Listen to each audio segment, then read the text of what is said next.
Vous êtes bien sur Europe 1. Les enfants d'Europe 1. 7h23, alors chers auditeurs, c'est le moment de bien ouvrir vos oreilles à ce qui va suivre. Juste après les enfants d'Europe 1, votre rendez-vous quotidien avec Lord d'Autriche, eh bien vous pourrez tenter votre chance pour gagner le cadeau de la semaine, une Thalasso, rien que ça. Pour ça, soyez attentifs à ce qu'elle va vous raconter. Bonjour Lord d'Autriche. Bonjour à tous. Il y a 20 ans, jour pour jour, c'était en 2004, un tsunami dévastait l'océan Indien. Il se produit au large de l'île de Sumatra. Il allait toucher plusieurs côtes au Sri Lanka, en Inde, en Thaïlande, aux Maldives, au Bangladesh. Et au total, il a fait 230 000 morts.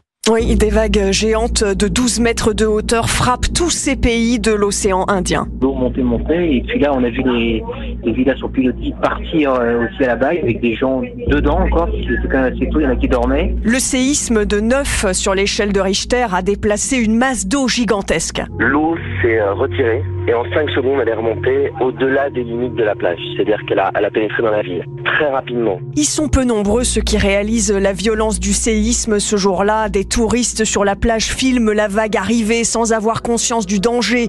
D'autres fuient, se mettent à l'abri dans les montagnes pour échapper aux eaux boueuses qui s'apprêtent à les engloutir. Il y avait énormément de monde à Phuket, c'est la destination la plus prisée en Thaïlande à cette époque de l'année. La première vague et les vagues suivantes ont eu lieu à 10h15 du matin. Donc les plages n'étaient pas encore complètement bondées. Par contre, ce qui est dramatique, c'est qu'il y a énormément de gens qui viennent ici pour faire de la plongée. Les départs pour la plongée se font à 6h du matin.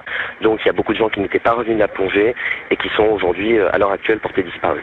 La reporter d'Europe 1, Stéphanie Gillon, arrive à Colombo, au Sri Lanka, dans un village dévasté. Les femmes et les enfants ont trouvé refuge dans les temples.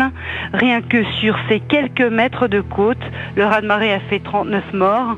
3 jours après, les survivants attendent toujours les premiers secours. La vie de certains rescapés n'a tenu qu'à de petits riens, un toit, un cocotier, une planche de bois à laquelle ils se sont accrochés. Et difficile quelques mois plus tard pour les survivants de reprendre une vie normale. Les rescapés, même s'ils sont rentrés vivants, certains se sont retrouvés noyés et ont dû à quelques secondes la vie au souffle d'air qu'ils ont pu attraper. Et cela reste marqué à vie. Sur certaines îles d'Indonésie, aujourd'hui encore, les habitants transmettent à leurs enfants dans les comptines qu'ils leur chantent que le smog est un danger. Le smog, c'est le mot pour dire tsunami, pour dire qu'il faut se sauver le plus haut possible dans les montagnes s'ils voient un jour la mer se retirer après un tremblement de terre. Merci Lord d'Autriche, cette plongée dans nos archives de ce drame avec Sylvaine Denis et Sébastien Guidi, c'est la réalisation.